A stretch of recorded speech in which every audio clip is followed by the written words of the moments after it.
جو سڑک پر جوتیوں کو مرمت کر رہا ہے اس کو رشتہ دینے میں یار محسوس کی جا رہی ہے.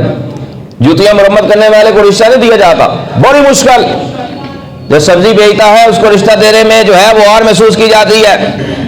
پرچون کی دکان جسے ڈالی ہوئی ہے اس کو رشتہ دینے میں اور محسوس کیا جاتا ہے. جو باہر ریڑھی پر سٹے بیچ رہا ہے, دانے بیچ رہا ہے یا کوئی اور چیز بیچ رہا ہے اس کو رشتہ دینے میں اور محسوس کی جاتی. حالانکہ دیکھا جائے تو وہ اللہ تبارک و تعالیٰ کے نزدیک معزز بندہ ہے, مقبول بندہ ہے. کیوں؟ اس لیے کہ وہ جوتیاں مرمت کر کے, سٹے بیچ کر, سبزیاں بیچ کر, پرچون کی دکان میں سامان فروخت کر کے رزق حلال کما رہا ہے.